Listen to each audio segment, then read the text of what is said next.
अस्सलाम वालेकुम। Lecture 61 start करते हैं जी, कैफ 1 FAR 1 का। कल आप लोगों को मैंने एक क्वेश्चन दिया था होमवर्क में,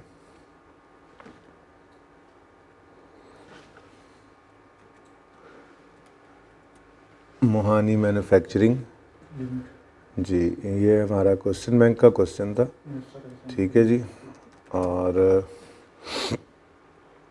आज 4th लेक्चर है हमारा IAS 8 का। ठीक है, उम्मीद तो है 2-3 और लेक्चर्स में बात सिमट जाएगी किसी ना किसी दर्जे में जी। Mohani manufacturing is engage in manufacturing of spare parts for motor car assemblers. सारी बातें बाद में, पहले रिक्वायरमेंट क्या थी? चेंज इन इक्विटी बनानी है 15 की, लेकिन मैंने आपको कहा था अगर IAS 8 का सवाल हो तो चाहे वो सिर्फ 15 की चेंज इन इक्विटी मांग रहा है, हम 14 और 15 की बनाएंगे। इस सवाल के लिए वो बात तैयार कराई थी, वरना वैसे तो सवालों के अंदर लिख के दे रहा था इंक्लूडिंग कंपैरेटिव। IAS 8 के टॉपिक में कंपैरेटिव कहे ना कहे, जब 15 से पीछे 14 के साल में भी गलती है, 13 में भी है, तो फिर बहरहाल हमें कंपैरेटिव बनाने पड़ेंगे, रीस्टेटमेंट करनी पड़ेगी। ठीक है, अच्छा चलो जी। तो सबसे पहले तो हमने कल क्या किया था? सबसे पहले हमने इस डेटा को ज़रा बेहतर कर लिया था, सवाल को बेहतर कर लिया था। ऐसे ही किया था, सवाल ज़रा बेहतर तरीके से हमने कर लिया था। हमने कहा था जी प्रॉफिट एंड लॉस अकाउंट की अगर बात करें तो उसके अंदर सिर्फ प्रॉफिट गिवन है। कौन कौन से साल का? हम 15 में खड़े थे ना, तो 15 और 14, 2 साल का प्रॉफिट होना चाहिए। ये बातें होती हैं, होना चाहिए। प्रैक्टिस सेट 1 3 बार किया था घर पे? किया था, तुमने किया था, सही है, गुड। तो उसके बाद हमें 2 साल का प्रॉफिट एंड लॉस चाहिए होता है इस टॉपिक में, और 3 साल की बैलेंस शीट चाहिए होती है। प्रैक्टिस सेट 1 से हमने ये चीज़ जो है वो निकाली थी। बैलेंस शीट की बात करें, स्टेटमेंट ऑफ फाइनेंशियल पोजीशन, ठीक है, तो इसके अंदर हमारे पास सिर्फ सवाल के अंदर गिवन है रिटेन्ड अर्निंग्स, और रिटेन्ड अर्निंग्स 15, 14, 13, ये 3 साल चाहिए होते हैं। आज सवाल हमने पढ़ा तो उसने कहा था कि audited these are audited, these are draft. याद है ना सर? ये लिख लेना अच्छा होता है, ठीक है, इससे ये होगा कि हमें गड़बड़ नहीं हुआ करेगी, तो आसान कर लिया करेंगे। ऐसे जब भी सवाल का डाटा होगा ना, इस तरह से सवालों के अंदर हम उसको प्रैक्टिस सेट 1 जैसा 1 मिनट लगने हम बना लिया करेंगे, ठीक है। और ये भी ऑडिटेड, ठीक है जी। अच्छा, अब the audited financial statements for the year 31 December 14 disclose the profit and retained earnings of 21 and 89। Profit है 21 का, ऐसा ही है। ऑडिटेड को थोड़ा सा स्मार्ट कर लो यार, दूर हो जाए ज़रा, तुम मिक्स हो रहे हैं। ऑडिटेड और ड्राफ्ट, ठीक है। अच्छा, ये 21 का प्रॉफिट है 2014 का, और रिटेन्ड अर्निंग्स है 89।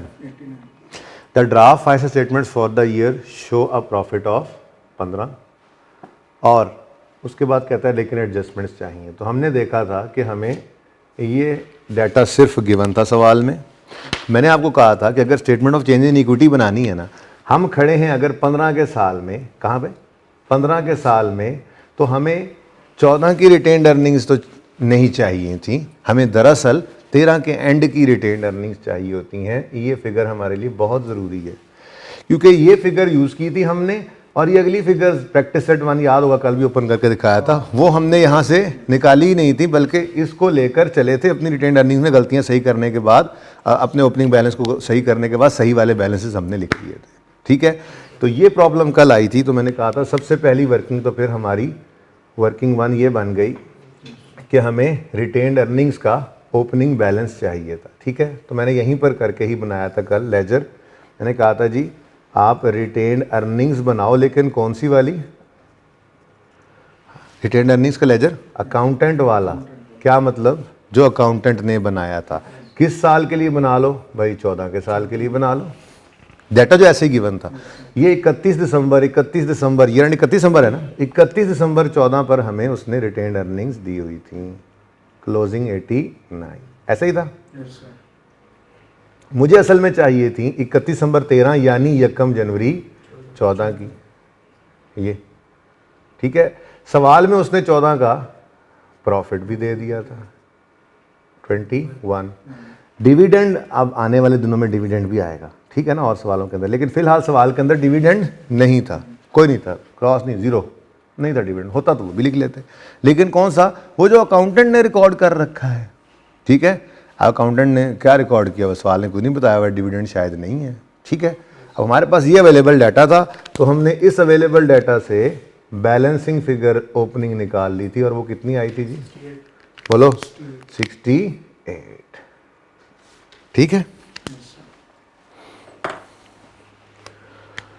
तो यहां पे हमारे पास ये फिगर सवाल में गिवन नहीं थी, ये हमने वर्किंग 1 से निकाल के यहां पे लिख ली। अब हमारा सवाल शुरू हो सकता है। फॉर्मेट की बात करें तो मोहानी मैन्युफैक्चरिंग,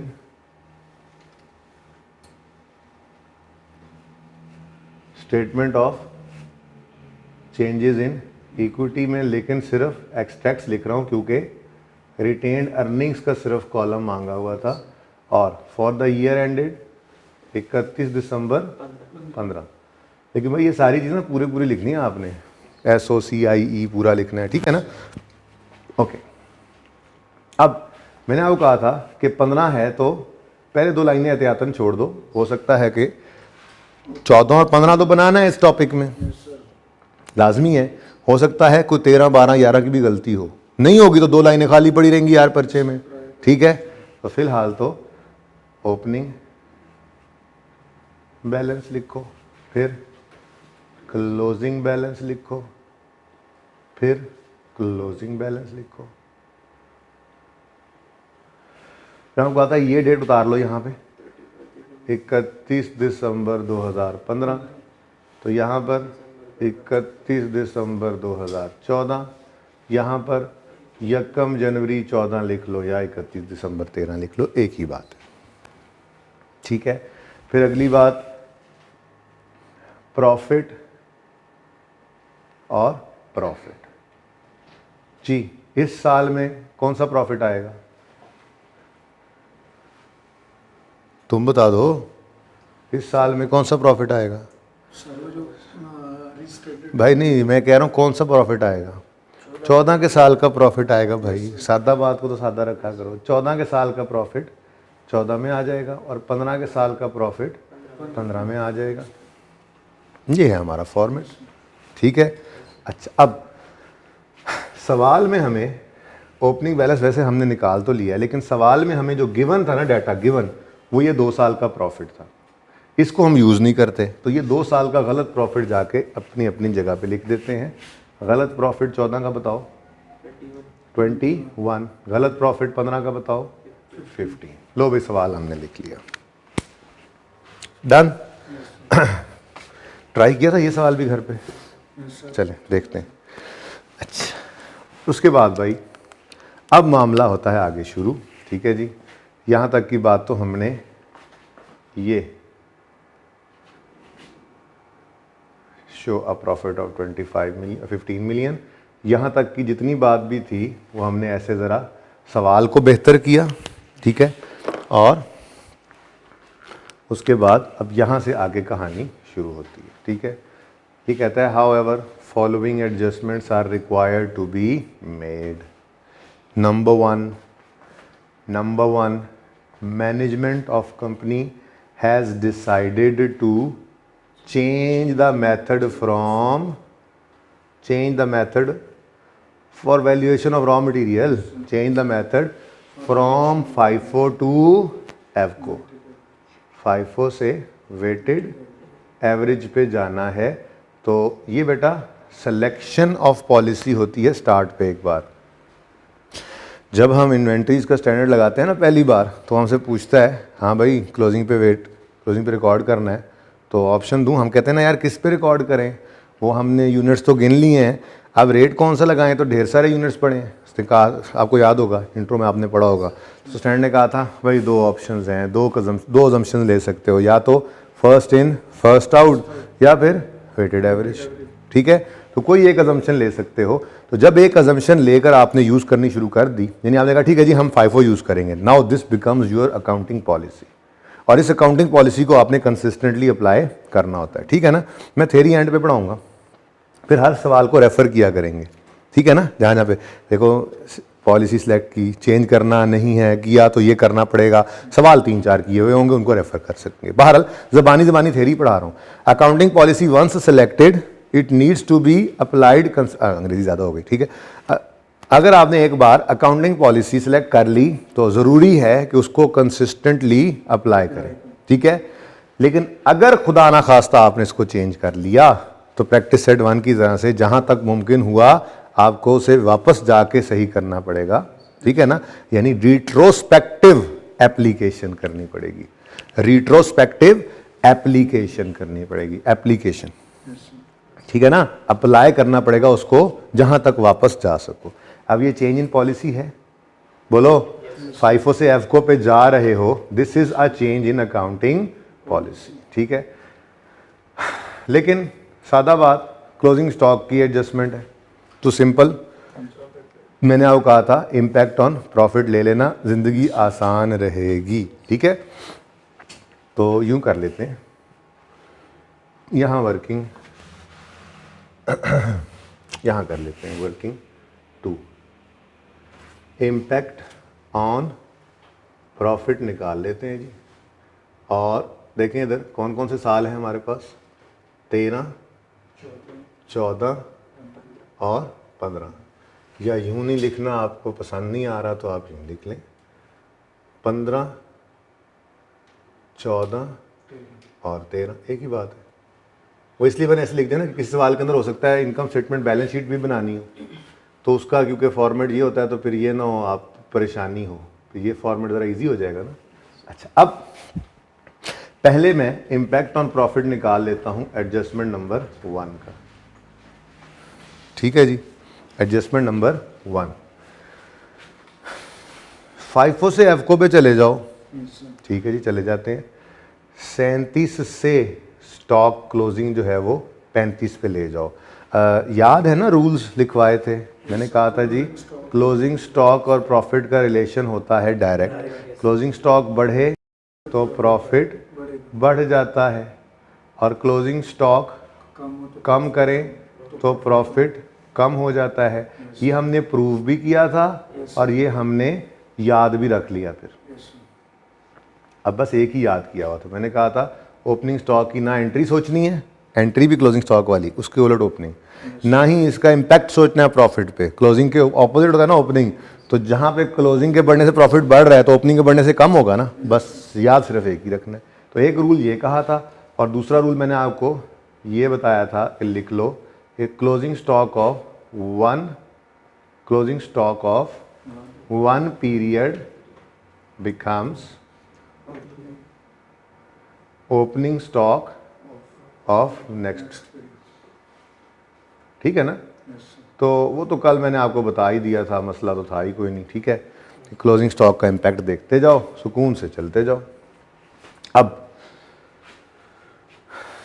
वैसे यहाँ पे थोड़ा बेहतर था, चलो बहरहाल 37 से क्लोजिंग स्टॉक को 35 पे ले जाओ तो 1.5 से क्लोजिंग स्टॉक क्या हो गया, कम।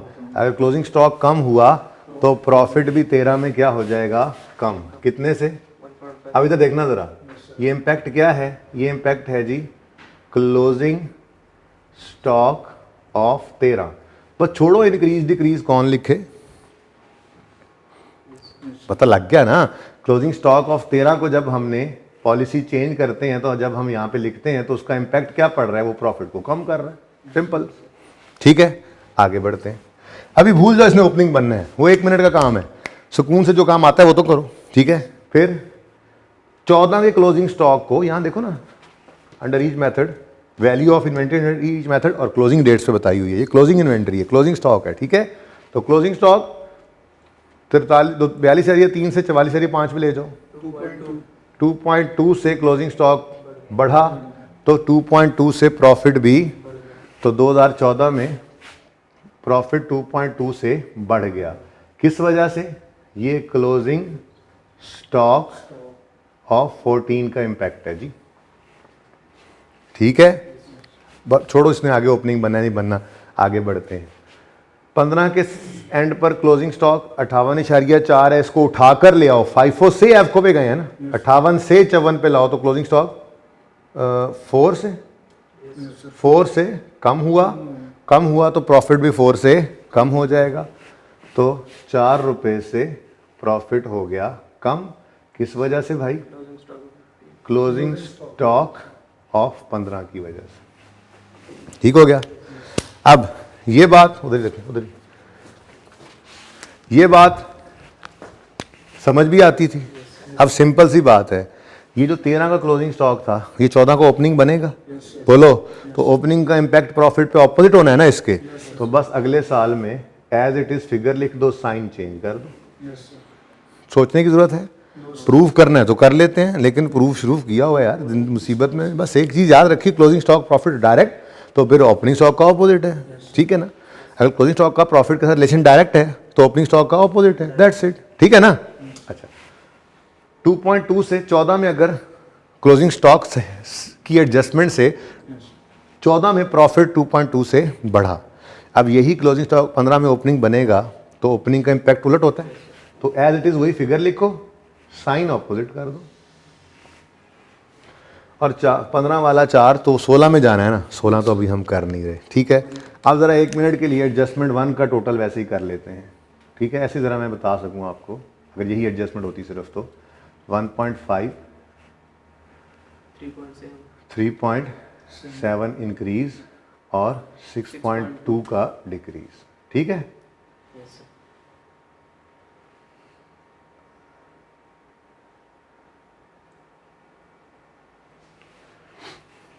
ये एडजस्टमेंट 1 का टोटल इम्पैक्ट है, क्लियर।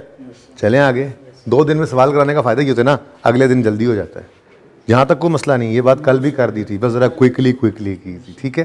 अच्छा, उसके बाद जी इन 14, हम 115 में खड़े हैं, 14 में क्या हुआ, company purchased a plant for 100 million, ठीक है। Depreciation of plant was recorded at 25 million instead of 10 million. भाई ये गलती है, होना चाहिए था ये, क्या ख्याल है? डेप्रिसिएशन चार्ज होनी चाहिए 10, हो गई है 25, तो डेप्रिसिएशन ज़्यादा रिकॉर्ड होगी। सही करने के लिए क्या करोगे? कम करना है ना, 15 से डेप्रिसिएशन को कम करना है। अब मेरा नहीं ख्याल कि हमें डबल एंट्री करनी चाहिए। कौन सा हमने प्लांट को भी बैलेंस शीट में प्रेजेंट करना है, सिर्फ प्रॉफिट पे जो इम्पैक्ट लेना है, तो इसी वर्किंग के अंदर ही इसको भी डाल देते हैं। हालांकि यहाँ पे एंट्री करके भी असर तो यही पड़ना है ना, एंट्री कर सकते थे आप, लेकिन मैंने कहा अब काम चल रहा है तो बचत कर लो, ठीक है। क्या करना है? डेप्रीसिएशन 25 चार्ज हुई, 10 होनी चाहिए थी, तो 15 से डेप्रीसिएशन को कम करना है। डेप्रीसिएशन का कम होना प्रॉफिट को बढ़ा देगा। क्या ख्याल है? नहीं समझ आई? ठीक है। डेप्रीसिएशन 25 रिकॉर्ड कर बैठे थे 14 में, गलती है, अब पता लगा सही कर रहे हैं। अब 10 होनी चाहिए थी, 25 हो गई, तो 15 से ज्यादा रिकॉर्डेड है, रिवर्स करो। अब डेप्रीसिएशन को जब हम रिवर्स करते हैं यानी कम करते हैं, तो उस वजह से प्रॉफिट 15 से बढ़ जाता है। इसके आगे मैं लिख देता हूं एडजस्टमेंट नंबर 2, आप यूं कर लो, रिवर्सल ऑफ डेप्रीसिएशन। उसका असर क्या पड़ा? 15 से प्रॉफिट बढ़ गए। तो ये मैंने इसलिए अलग किया कि ये एंट्री से भी हो सकता था, इसलिए उसको ऊपर टोटल कर दिया कि उसका असर अलग दिखा देते, इसका अलग भी दिखा सकते थे, लेकिन जब चल रहा है काम तो चलने दो, ठीक है। तो FR2 वाले ये वो स्टैंडर्ड है जो तुम लोग मिस कर गए जी।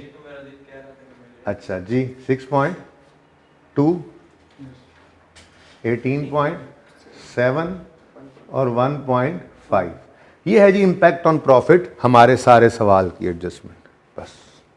बस यही थी ना, 2 एडजस्टमेंट थी। उसके बाद क्या हुआ? सवाल खत्म हो गया। वो क्या कह रहे हैं देखो, this error was discovered after publication of financial statement for the year ended 31 दिसंबर 14। भाई पता लगा बाद में तभी तो, वरना वहीं सही कर लेते। अब वो कहता है the error is considered to be material. मैंने तो आपको ये कहा है कि आपने नहीं मटीरियलिटी डिफाइन करनी, पर्चे में कोई एरर दे तो आप अकाउंटिंग कर देना, वहां पे बैठ के मटेरियलिटी नहीं डिफाइन कर सकते। यहाँ तो वो खुद कह रहा है ना भी कहता तो हमने अकाउंटिंग कर देनी थी मटेरियलिटी वाली, ठीक है ना, कि हम यही समझेंगे कि हर एरर जो है वो मटेरियल ही है, क्योंकि वो अकाउंटिंग करवाना चाह रहा होता है ना। अब हमें क्या पता, फाइनेंशियल स्टेटमेंट तो सारी सामने पड़ी नहीं होती ऑर्गेनाइजेशन की, और ठीक है। चलो भाई, सवाल हो गया खत्म। अब क्योंकि हम खड़े हैं 15 में, तो 15 गलतियां यहां सही कर लेंगे, 14 की यहां सही कर लेंगे, लेकिन 13 की गलती भी है, उसके लिए ओपनिंग 2 बार लिखना पड़ेगा। चलो तो ओपनिंग 2 बार लिख लेते हैं। ओपनिंग बैलेंस यकम जनवरी 14 पर, ठीक है जी। और ये वो ओपनिंग बैलेंस है जो हमने खुद निकाला वर्किंग 1 में। वर्किंग 1 में 68 निकला था जी। चलो 68 ये रेफर कर दिया हमने जी, ये वर्किंग 1 से आया हमारे पास। कितना जी? 68। लो भाई, उसके बाद जी अब वक्त हुआ चाहता है एडजस्टमेंट्स का और कैलकुलेटर के काम का। तो भाई ब्लू मार्कर बाहर आ रहा है, अब एडजस्टमेंट जो करनी होती है ब्लू मार्कर ने आके जी। तो 13 के साल की गलती ओपनिंग में करनी है, सही। अब प्रॉफिट पे इंपैक्ट हमने बताया यहां पे, 13 का प्रॉफिट 1.5 से बढ़ रहा है। तो फिर बोलते क्यों नहीं हो, गूंगे हो क्या? तो बोलो ना, ये बात नजर नहीं आ रहा, माइनस हो रहा है, हद होगी, मैं मुंह देख रहा हूं, पता नहीं क्या हो गया भाई, नजर नहीं आ रहा। इंपैक्ट ऑन प्रॉफिट क्या है भाई? 13 का प्रॉफिट 1.5 से कम हो रहा है, इसमें कौन सी लॉजिक है, कौन सी साइंस है? बदतमीज आदमी, सुस्त, हर क्लास में बेइज्जत करना पड़ता है इसको, फिजिकल नो ऑनलाइन वाली में जी। तो 1.5 से 13 का प्रॉफिट कम हुआ, प्रॉफिट मतलब अर्निंग्स, ठीक है। अब 13 के प्रॉफिट की गलती तो ओपनिंग में ही सही करनी है, तो 1.5 हमने यहां पर लिखा, और क्या करना है, इसको कम करना है। और यहां पे हम क्या लिख देंगे, प्रायर ईयर एडजस्टमेंट।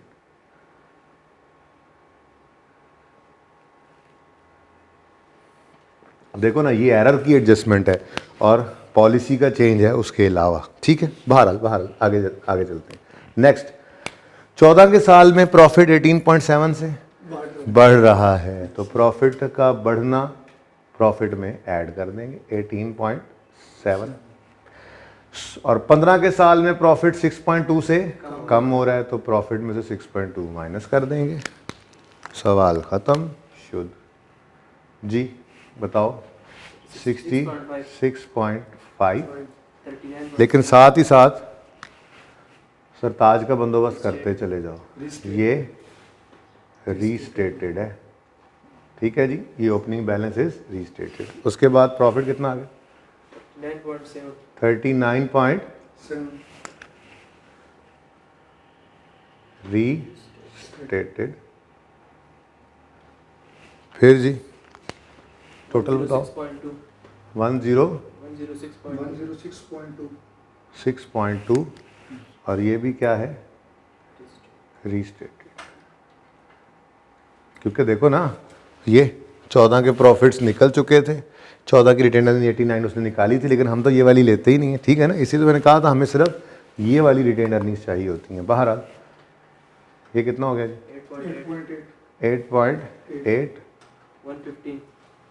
115, ठीक है जी। इस पर रीस्टेटेड लिखने की जरूरत नहीं है, ना ही प्रॉफिट पे, ना ही क्लोजिंग रिटेन अर्निंग्स पे, ठीक है जी।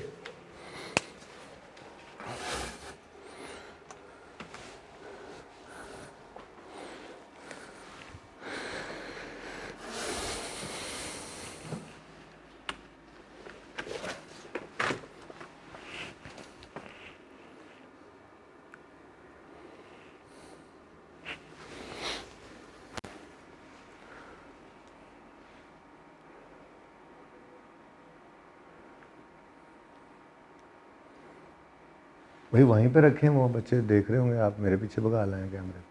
ये हर क्लास में बदल क्यों लेते हैं यार आप लोग, बंदा।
अच्छा जी, अच्छा अब इस सवाल का ना नोट बन सकता है, note change in accounting policy का नोट बन सकता है कि नहीं बन सकता? इसका नहीं भाई, इसका ये जो सामने था आपके, ये ठीक है, ये ट्राई आपने करना है, फिर मैं करवाऊंगा आपको ये नोट। बल्कि ठहरें, कॉस्ट ऑफ सेल का इम्पैक्ट है, क्लोजिंग स्टॉक का आप रहने दें, मैं खुद बनवाऊंगा ये नोट इंशाल्लाह।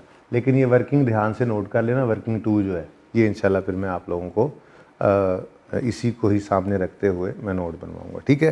लेकिन मैं ये मशवरा दूंगा, अगर आप बुक देखें ना, बुक ये जो आपकी बुक आपको मिलनी है, इसमें आप ये क्वेश्चन बैंक 2 मोहानी मैन्युफैक्चरिंग जो था ना, इसके नीचे क्वेश्चन बैंक का नहीं है सवाल, लेकिन क्वेश्चन 3 हमने खुद डाला हुआ है। और वो क्वेश्चन क्या है, continuing from question 2, prepare note for change in policy for the unit 31 दिसंबर 15। तो इसका नोट बनाना है। अब आपको पता है नोट के लिए कितनी कुछ जगह चाहिए, हेडिंग शेडिंग बना के फिर थोड़ी सी अंग्रेज़ी मारनी है, थोड़ी अंग्रेज़ी मार के items affecting SOFP, item affecting SOCI, ये चीज़ें हैं ना। तो मिला जुला के कोई मेरे ख्याल से कुछ 10-12 लाइनें इसी सवाल के नीचे खाली छोड़ दो, फिर उसके ऊपर बेसिक हेडिंग भी बना लो, क्वेश्चन बैंक 3, जो हमारी बुक में तो 3 है ना, ठीक है, ताकि जब कल को मैं नोट बनवाऊं तो इसी के साथ ही बन जाए। आज नहीं बनाना चाह रहा मैं, आज मैं दूसरे सवाल की तरफ मूव करता हूं, ठीक है।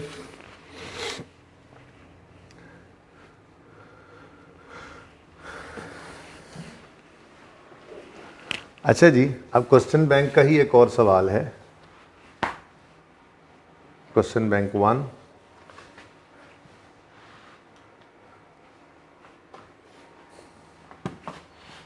बस ये करके फिर छुट्टी करते हैं, ठीक है। छोटा सा सवाल है। Wonder Limited is engaged in manufacturing and sale of textile machinery. Following are the draft extracts of the statement of financial position and statement of comprehensive income.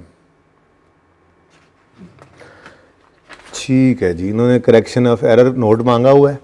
चलो नोट तक आज चले जाएंगे इस सवाल में, लेकिन इसके नीचे फिर जगह छोड़ देनी है थोड़ी सी जो रिक्वायर्ड नहीं है उसके लिए। यानी इस सवाल में एक एरर है और दूसरा इस सवाल के अंदर अकाउंटिंग पॉलिसी का चेंज है। वो अकाउंटिंग पॉलिसी का चेंज कह रहा हूँ, चेंज इन एस्टीमेट है, ठीक है ना। तो चेंज इन एस्टीमेट का नोट बनाना सिखाया हुआ है ना, बस उसको भी रिवाइज कर लेंगे। लेकिन फिलहाल तो इस सवाल में रिक्वायर्ड नहीं है। आई थिंक ICAP ने अभी तक रिक्वायर किया भी नहीं है।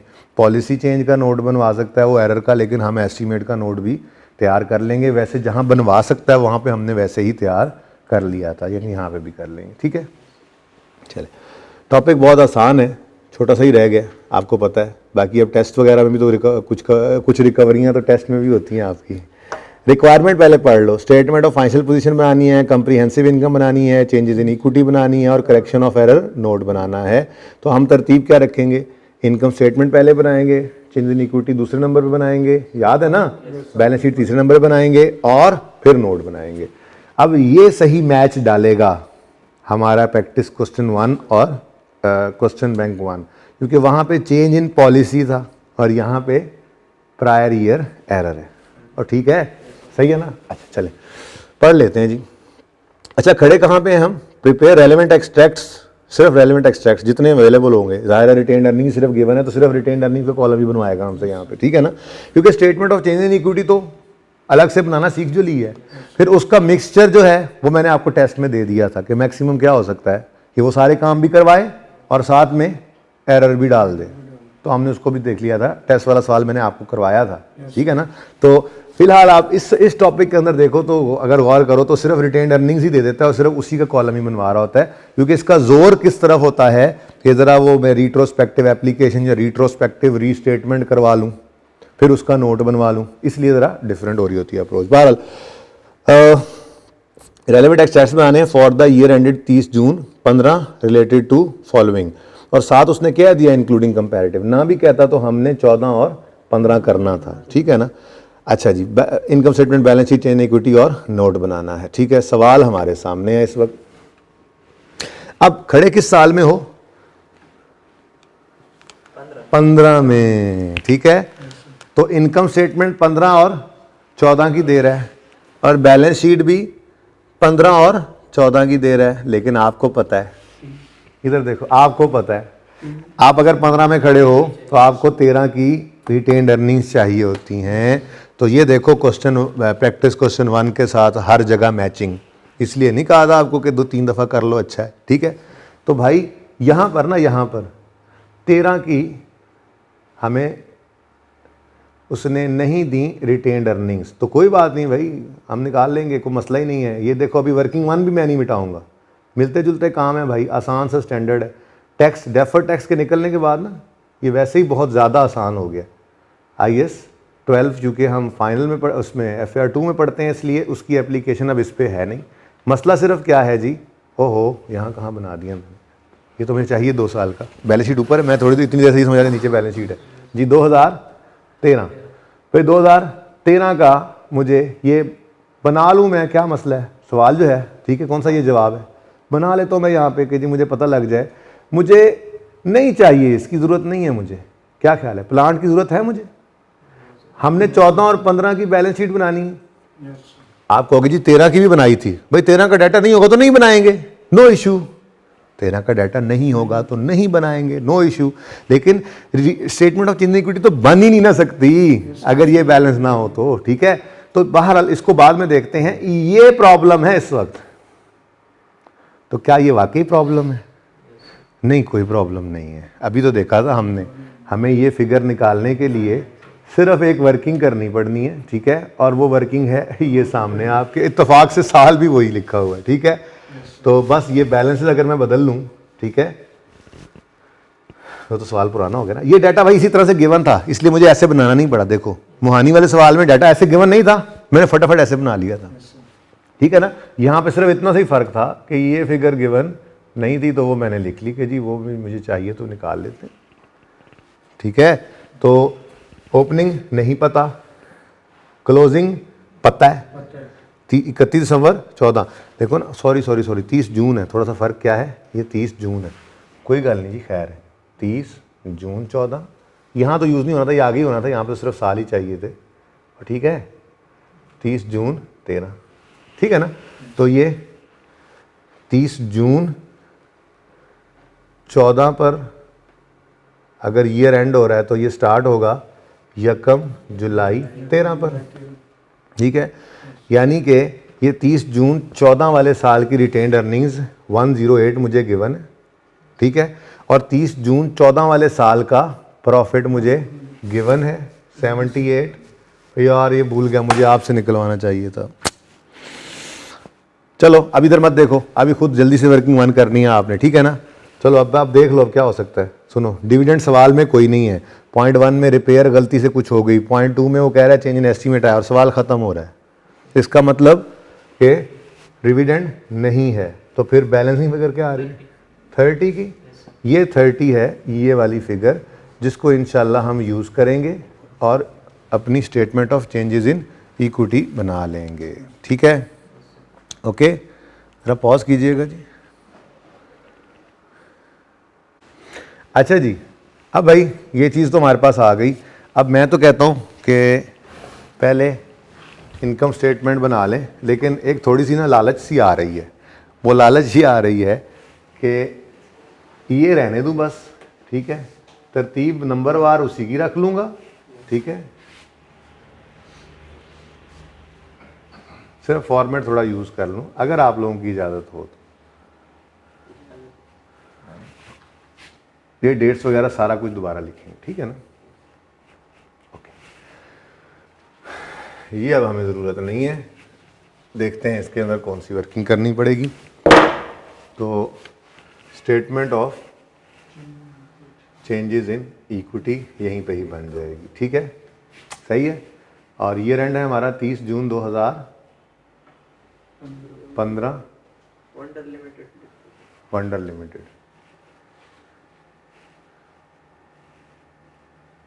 ठीक है। तो फिर यहाँ पे क्या लिखोगे 30 जून 2015, यहाँ पे क्या लिखोगे 30 जून 2014, यहाँ पे लिखोगे 1 जुलाई 13, और अगर ज़रूरत पड़ी तो ऊपर एडजस्टमेंट कर लेंगे, ठीक हो गया। ये थोड़ी सी मैंने ज़रा लालच की, माजरत। उसके बाद भैया इनकम स्टेटमेंट है, तो तरतीब थोड़ी सी इधर बना low income statement, balance sheet की लंबी जगह, वैसे तो लंबी ज़रूरत तो कोई नहीं पड़नी, बस 2-3 चीज़ें ही हैं। चलो बाहर वंडर लिमिटेड, भाई सिर्फ ना मैं ये प्लानिंग ऑफ बोर्ड की वजह से आगे पीछे कर रहा हूँ चीज़ें, वरना टेंशन ना लें, तरतीब में सबसे पहले मैं बनाऊँगा यही इनकम स्टेटमेंट, ठीक है। तो स्टेटमेंट ऑफ, सवाल में क्या रिक्वायरमेंट क्या लिखी हुई है?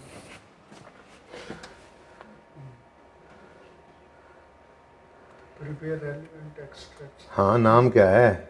फाइनेंशियल पोजीशन कॉम्प्रिहेंसिव इनकम, ठीक है ना, तो यही नाम लिखेंगे ना, wonder limited statement of comprehensive income, जाहिर है एक्सट्रैक्ट्स उसने मांगे हैं, ठीक है जी।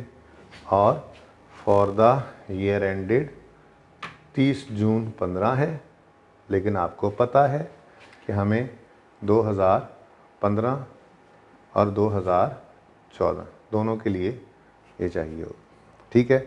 और इसमें क्या चीज़ है सिर्फ हमारे पास? प्रॉफिट फॉर द ईयर 2014 का भी है, 2015 का भी। गलत प्रॉफिट उठा के लिख लेते हैं अपने पास 78 और 90, स्टेप 1 तो यही था ना, 78 और 90। लेकिन ये काम भी मैं बहुत अर्ली कर गया, सबसे पहले तो मुझे चलना चाहिए था एडजस्टमेंट्स की तरफ, एडजस्टमेंट्स को देखता और फिर उनसे उसके बाद देखते जी अब क्या क्या चीज़ हिट हो रही है, ठीक है ना। बहरहाल अब रह गई है सिर्फ बैलेंस शीट, ओके। और बैलेंस शीट मैंने माना 2-3 साल की बनती है, लेकिन आज हमें मजबूरन 2 साल की ही शायद बनानी पड़े, लेकिन इस सारी जगह पर बैलेंस शीट को भी फिट करना है कोशिश करके, ठीक है ना। तो यहाँ पे हम बना लेंगे इंशाल्लाह wonder limited statement of financial position के एक्सट्रैक्ट्स, ठीक है जी। और ये होगी एज ऑन 30 जून 2015। उसके बाद यहीं पे ही नोट को फिट करने की मैं कोशिश करूँगा, अल्लाह ने चाहा तो, ठीक है। रहने दो, ओके।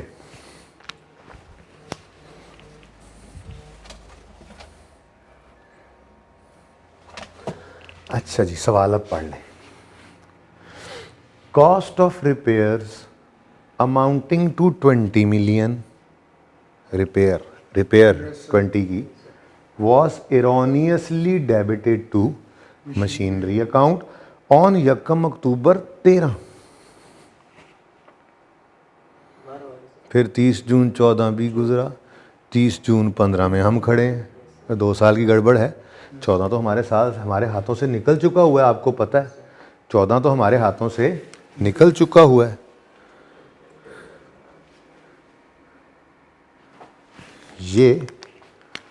ये तो ऑडिटेड है, क्या ख्याल है?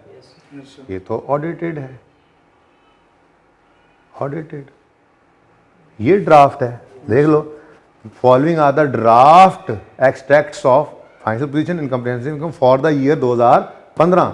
ड्राफ्ट तो सिर्फ ये है, ठीक है, समझ गए? अच्छा चलो कोई बात नहीं। The estimated useful life of machine is 10 साल। हाँ भाई, एक रिपेयर थी, गलती से उसको मशीन बना दिया, रेक्टिफिकेशन करनी पड़ेगी, फिर सोने पे सुहागा, डेप्रिसिएशन भी इम्पैक्ट पड़ेगी। चलो आगे देख लें अगले साल के अंदर, इसमें अगली एडजस्टमेंट के अंदर कितने साल हैं, ताकि टाइमलाइन उतनी बना लें बस। उसके बाद फिर आप मुझे एडजस्टमेंट्स करके देंगे, मैं थोड़ी करूँगा, ठीक है जी। नेक्स्ट है ऑन यकम जुलाई 14, दूसरे साल के पहले दिन, ठीक है। WL reviewed estimated useful life of its plant and reviewed it from 5 years to 8 years. Change in estimate आ गया, ठीक है जी। The plant was purchased on यकम जुलाई 13 at a cost of 70 million, ठीक है। एक प्लांट है जो 70 मिलियन का ख़रीदा था, उसकी लाइफ जो है वो रिव्यू हो गई है। Depreciation is provided under straight line method, ठीक है। तो दोनों ही गलतियाँ या एस्टिमेट चेंज जो है वो 2000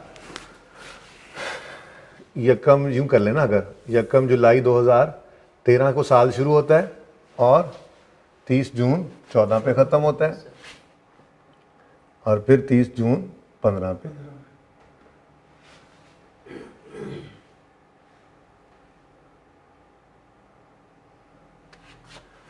यहाँ थोड़ी सी ऐसे जगह बना लेना रॉन्ग के लिए ज़रा है, थोड़ा सा ज़बानी लिख लूँ चाहे। 1 जुलाई 13 से 30 जून 14 और फिर 30 जून 15। ये मैं इसलिए लिख रहा हूँ क्योंकि मैं ना लिखने लगा था ऐसे कि भाई 14 का साल है और ये 15 का साल है। फिर मैंने कहा चलो ज़रा रुक जाता हूँ, बच्चों का क्या पता। टैक्स पढ़ लिया है?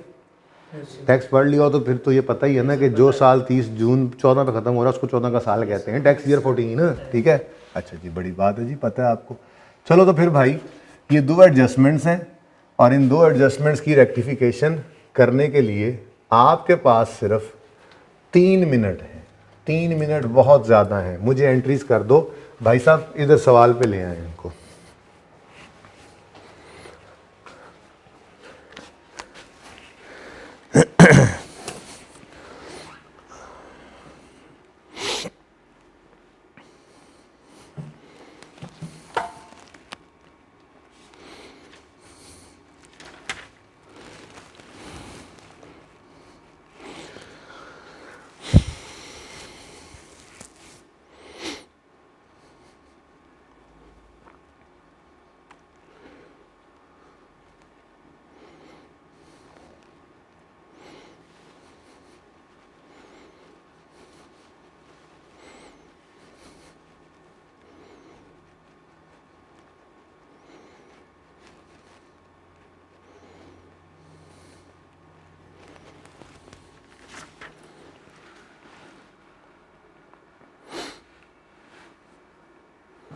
हाँ जी, कुछ सोच तो चल पड़ी ना, अब मिलके कर लेते हैं। ठीक है, होमवर्क में भी आज यही सवाल होगा बस, ठीक है ना। हाँ, होमवर्क में मोहानी वाला सवाल दोबारा करके फिर ये सवाल। अच्छा, कॉस्ट ऑफ रिपेयर थी 20 की, गलती से 1 अक्टूबर 13 को हमने उसे प्लांट बना लिया। ठीक है, तो इधर देखो, ये थोड़ी जगह मैंने वैसे ही आपको समझाने के लिए लिखी।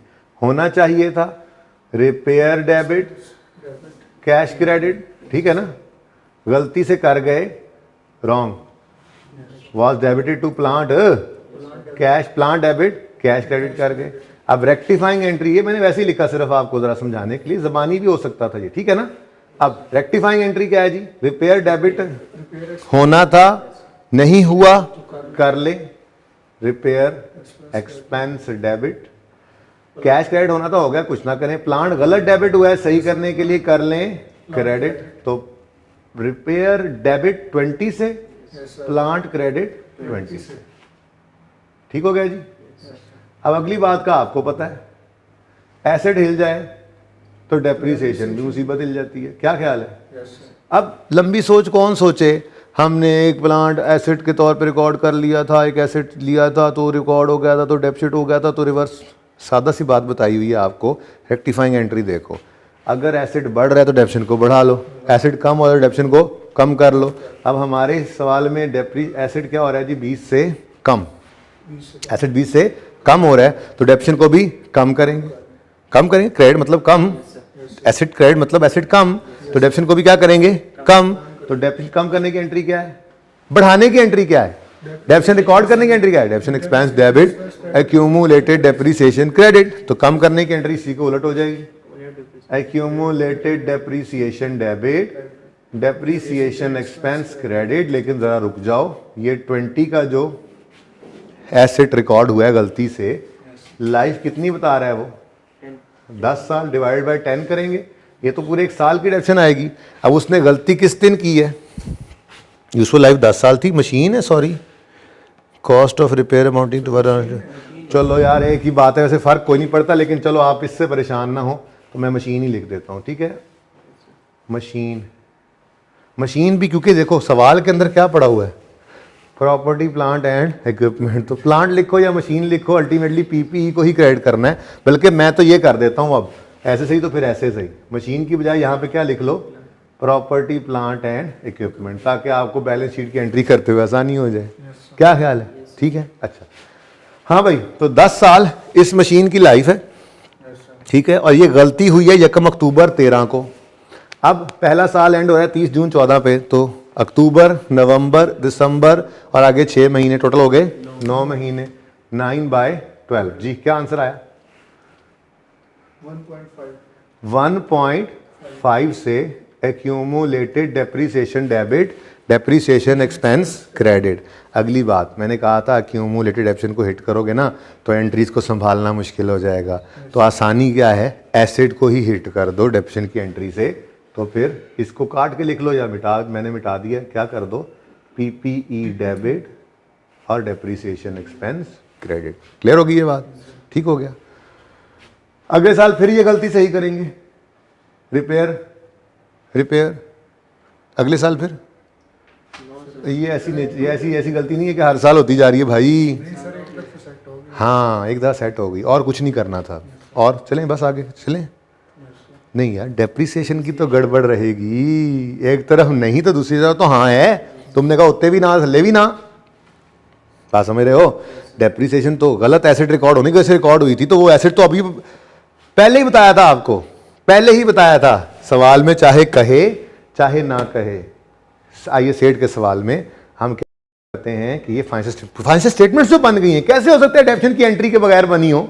तो ये सारा कुछ होने के बाद फाइनेंशियल स्टेटमेंट्स बनी हुई है। तो इस साल में भी ये गलती हो चुकी होती है, इस साल में भी इसको सही करना होता है, ये समझाया हुआ है। तो इसका मतलब ये एंट्री तो इधर भी करनी पड़ेगी, PPE debit, depreciation expense credit. लेकिन अब मसला ये है कि पूरे साल की डेप्रीसिएशन यानी 2 रुपए की रिवर्सल आपको करनी पड़ेगी। और ये है जनाब हमारी एडजस्टमेंट नंबर 1, ख़त्म हुई एडजस्टमेंट नंबर 1। ठीक हो गया, सही है। Adjustment 1 over. आगे अब एडजस्टमेंट 2 की बात यहां पे मैं शुरू करता हूं।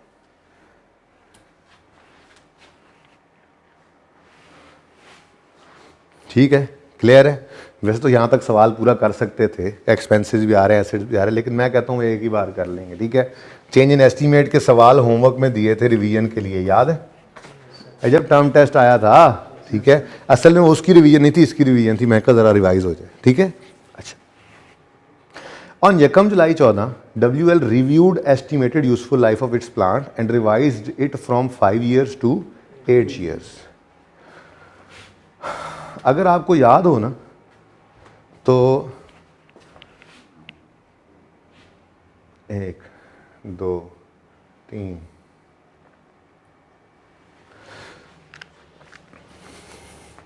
यकम जुलाई 14 पे ये रिवाइज कर रहे हैं, ठीक है ना। और हम यूं कह रहे हैं कि हम इस वक्त खड़े हैं 2000, यकम जुलाई 14 से 30 जून 15 वाला साल है ना, ये हमारा 15 वाला साल, ठीक है। हम यहाँ पे मौजूद हैं, ठीक है ना, यहाँ पे, ओके। और सही है। अब इससे पहले की कहानी देख लेते हैं। पहले पता नहीं वो कौन से साल पे खड़ा है, लेकिन हम इस वक्त साल बाद में कम कर लेंगे। कहते हैं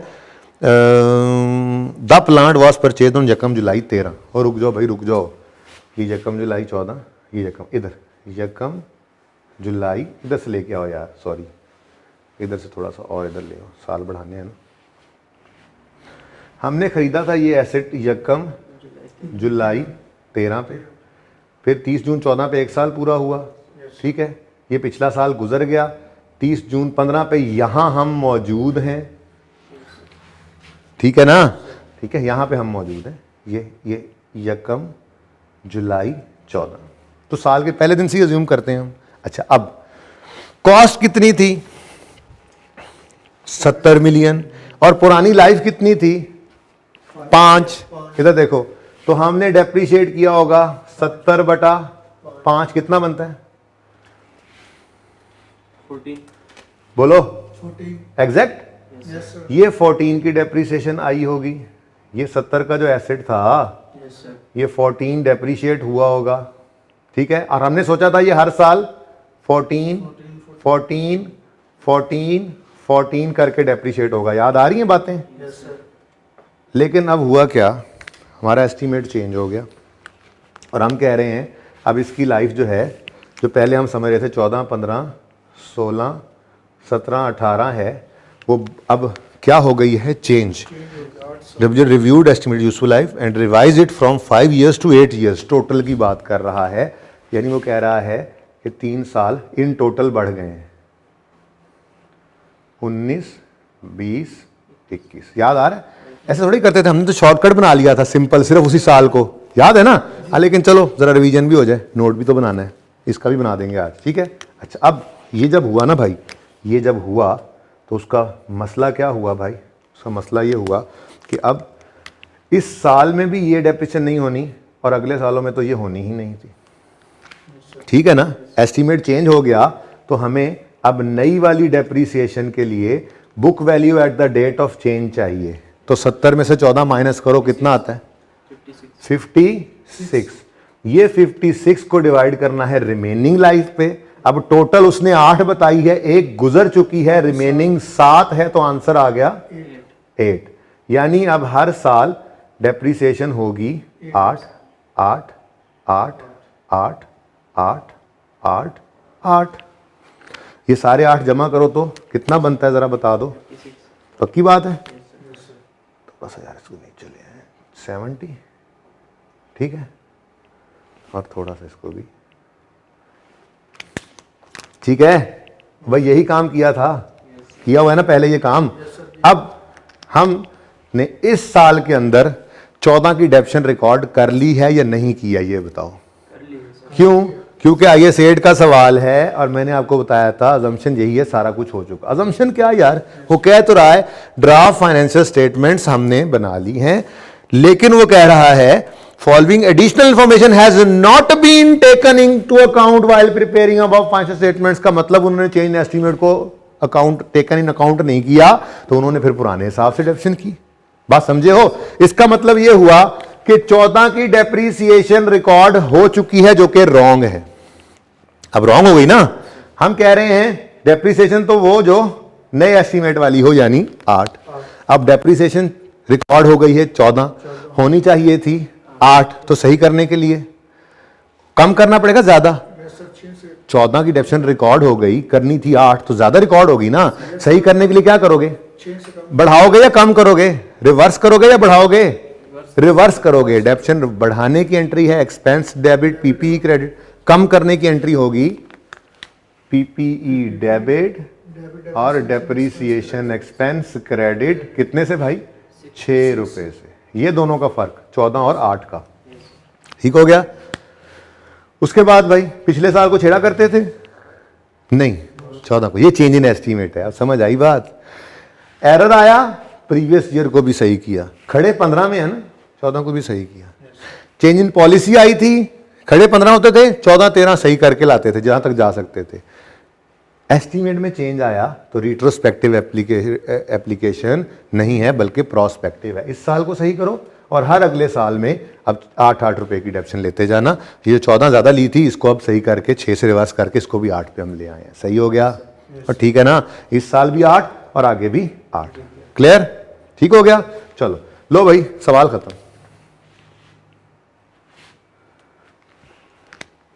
हम खड़े हैं 15 में, 15 और 14 है, 13 में कुछ हुआ ही नहीं। इधर देखो, तो मुझे इसकी कोई ज़रूरत है ही नहीं, ठीक है, कोई ज़रूरत नहीं है इसकी भाई, ठीक है। बस मुझे इसकी ज़रूरत है ओपनिंग कभी मुझे मिल जाए। ओपनिंग ये मैं काटने की ज़रूरत नहीं, बस आपने लिखी हुई थी, 2 लाइनें छोड़ी हुई थी, आपकी लाइनें खाली रह जाएंगी, ठीक है। बल्कि मैं तो कहता हूँ मैं मिटा देता हूँ, आपने तो खाली छोड़ी हुई थी ना, मैं तो पिछले सवाल वाली लिखी हुई है। आपकी स्टॉप पे 2 लाइनें खाली रहेगी, बस ठीक है, अच्छी बात है, रहने दो, बात समझ गए, ठीक है। तो ओपनिंग बैलेंस ये अभी अभी निकाल के आए थे वर्किंग 1 में, 1 जुलाई 13 कितना है जी, वर्किंग 1 इस तरफ कर देता हूं मैं माजरत, ठीक है ना। कितना, तो अच्छा ये वर्किंग 2 कह लो पहले, फिर मैं भूल ना जाऊं। ये वर्किंग 2, ठीक है, और ये वर्किंग 3, ओके। हाँ भाई, कितना है जी ओपनिंग रिटेन्ड अर्निंग्स का बैलेंस, 30, यस सर, ठीक हो गया जी। अब क्या करना है, कुछ भी नहीं, गलत प्रॉफिट उठा के लिखो इधर, उनको सही कर लेते हैं, यही था ना अगला स्टेप। नहीं भाई, हम गलत चल पड़े। अगर तो हम डायरेक्ट रिटेन्ड अर्निंग, गलत नहीं वैसे सवाल हो जाना, लेकिन मैं ये कह रहा हूँ एक काम अब 2 दफ़ा करने की तरफ चल पड़े हैं। क्यों, हमने एक बार यहाँ पे प्रॉफिट को एडजस्ट करना है सोच सोच के, फिर जब प्रॉफिट एंड लॉस बनाने जाना है तो वहाँ पे सोचना है। देखो अगर profit and loss account required है ना, तो पहले हमेशा वो बनाओ। देखा अब क्यों मैं कह रहा हूँ, प्रॉफिट एडजस्ट करने की बजाय यहाँ एडजस्ट कर लो, यहाँ पे तो करना ही था, एडजस्टेड फिगर उठा के ले आएंगे। क्लियर है, तो यहाँ पे हम वर्किंग नहीं करेंगे, क्योंकि ये बनाना है। सवाल में ये ना बनाना हो तो जैसे अभी मोहानी वाले सवाल में किया वैसे करते, फिर यहीं पे डायरेक्ट कर लेते। ठीक हो गया, ब्लू मार्कर इज आउट। 14 वाली गलती 14 में सही, 15 वाली गलती 15 में सही, और उससे पहले तो कुछ है ही नहीं। ठीक है, तो बताओ भाई 14 में क्या हो रहा है। अब हम प्रॉफिट एंड लॉस की बात कर रहे हैं। एक्सपेंस 20 से बढ़ गया और एक्सपेंस 1.5 से कम हो गया, तो नेट में एक्सपेंस बढ़ रहा है या कम हो रहा है, बताओ। नेट में एक्सपेंस बढ़ रहा है या कम हो रहा है? देखो ना, एक ही साल में एडजस्टमेंट हो रही है।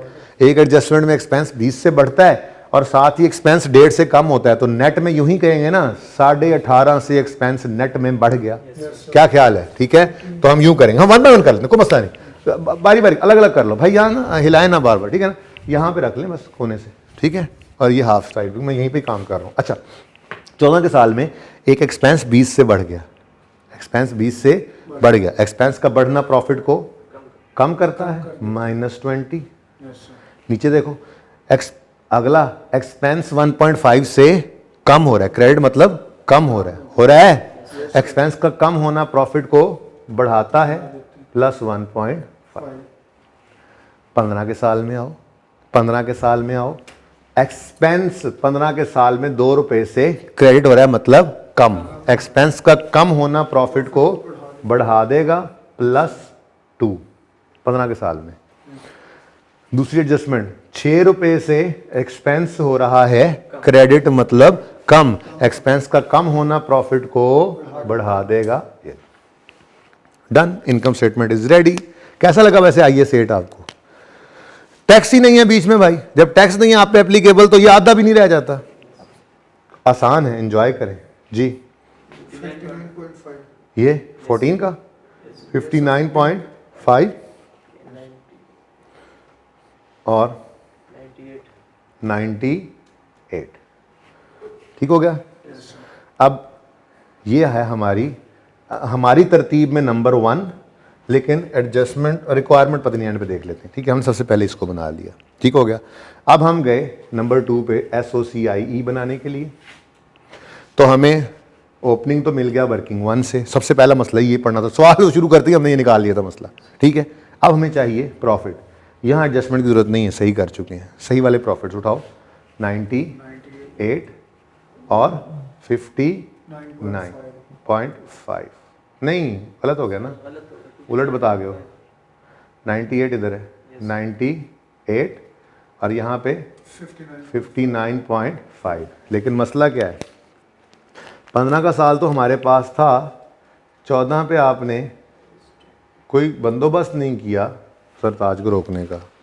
आ जाना था उसने तलवार लेके, शुक्र है मुझे याद आ गया, भूलना नहीं है, ये इसके नंबर होते हैं। ठीक है, ऐसे ही ये प्रॉफिट के साथ आपने लिखा भाई ये रीस्टेटेड है, नीचे से लिख के लाए। जब ये रीस्टेटेड है तो फिर ये जो भी फिगर आएगी रीस्टेटेड ही होगी। जरा बताओ क्या फिगर आ रही है? 89.5। अच्छा, चेक करते हैं। हमने कहा जी 89.5 है रिटेन्ड अर्निंग्स 30 जून 14 की। सवाल में जो गिवन थी 30 जून 14 की, वो कितनी नजर आ रही है? 108। क्या ख्याल है, होगी ना रीस्टेटेड? चलो, अगली तो भाई ड्राफ्ट है। लो भाई, अगला भैया 187.5। लो भैया, काम हो गया, तमाम हो गया, काम हो गया, तमाम हो गया। ठीक है, तो भाई प्लीज लिख लेना ऊपर रुपीज इन मिलियन, वास्ता जे लिख लेना rupees in million, rupees in million, वरना नंबर कट जाएंगे, बता रहा हूँ मैं, नंबरों वाला मैसेज आ जाएगा। ओके, हाँ जी, बैलेंस शीट बनानी है। अब रहेगी क्या? Balance sheet. बैलेंस शीट में क्या कुछ गिवन है हमें? PPE गिवन है और रिटेन्ड अर्निंग्स गिवन है। इधर देखो, नॉन करंट एसेट्स में PPE गिवन है, जो जाहिर सी बात है हमें 2014 और 2015 दोनों का बनाना पड़ेगा।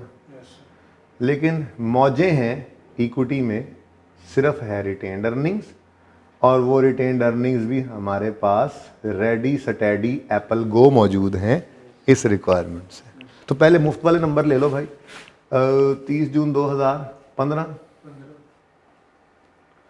थोड़ी सी जगह छोड़ देता हूँ मैं, ठीक है ना, वैसे ही बताने के लिए कि अगर डाटा होता तो बनाते। 15 2014 और बस ऐसे ही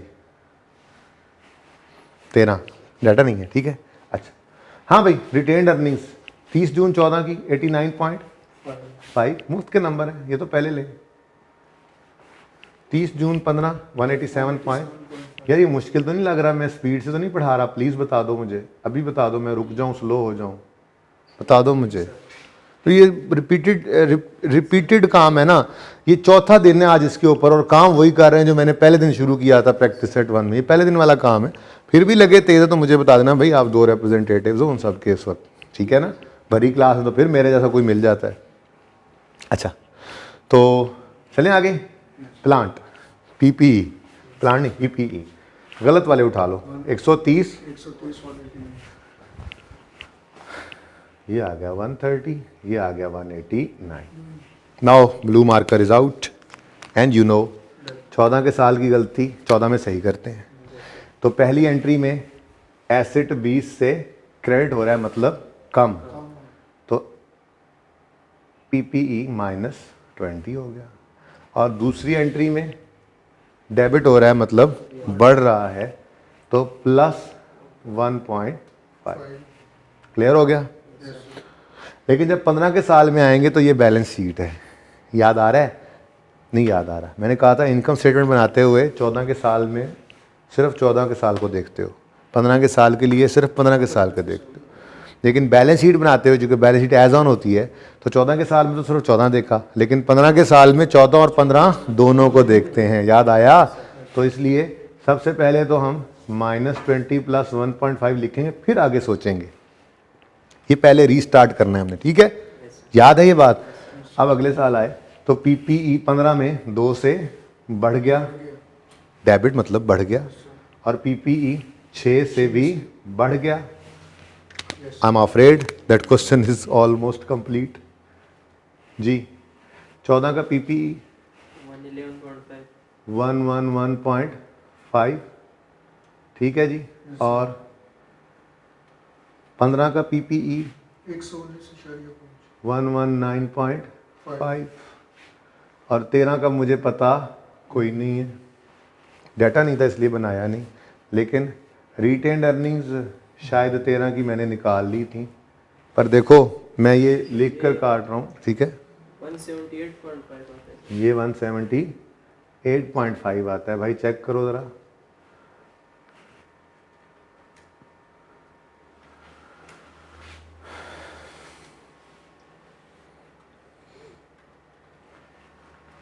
ठीक है सर, 178। ठीक है जी, ओके जी। बहरहाल ये हम लिख सकते हैं यहाँ पर 2013 के लिए, लेकिन पीपीई हम नहीं बना सकते, डाटा नहीं बनता, ठीक है? बहरहाल ये रीस्टेटेड है, ये लिखना मत भूलना।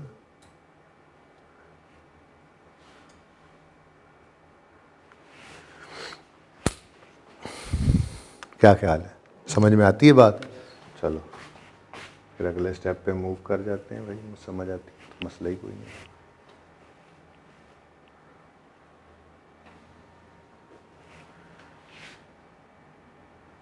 वंडर लिमिटेड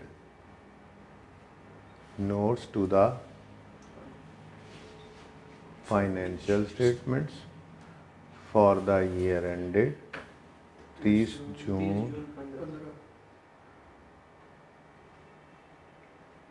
कोई नोट का नंबर शंबर लगा दो, 15 नंबर दिल कर रहा है मेरा। चेंज इन पॉलिसी नहीं, सॉरी, करेक्शन ऑफ एरर।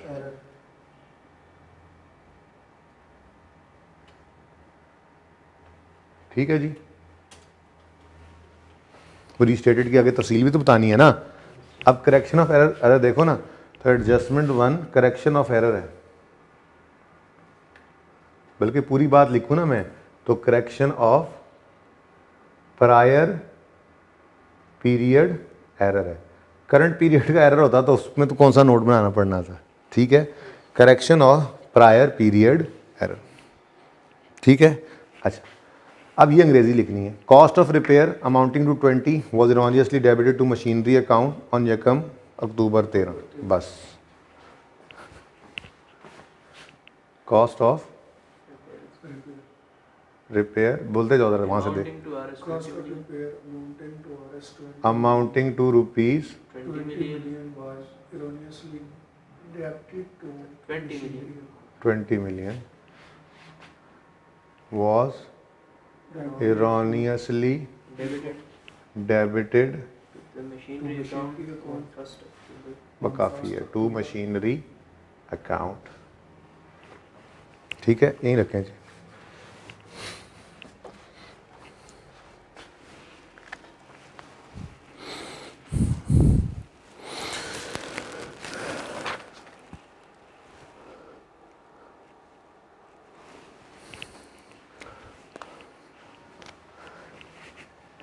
ठीक है, हाँ जी। Cost of repair amounting to 20 million was erroneously debited to machinery account on, नहीं लिखा पहले, बाद में लिख लो, ऑन 1 अक्टूबर 2013। ठीक है जी, पूरा लिखना अक्टूबर। अब आगे लिखो effect of change in policy, बोलो यही लिखेंगे ना, effect of change in policy. नहीं, थोड़ा फर्क भी देखते रहो ना। प्रैक्टिस सेट 1 में चेंज इन पॉलिसी का नोट बनाया था ना, तो यहाँ पे लाइन क्या लगाई थी, effect of change in policy on relevant line items is as follows. लेकिन यहाँ पे करेक्शन की है तो यूं लिखेंगे इफेक्ट ऑफ करेक्शन, हाँ एरर करेक्शन लिख लो, effect of correction on relevant line items of financial statements is as follows.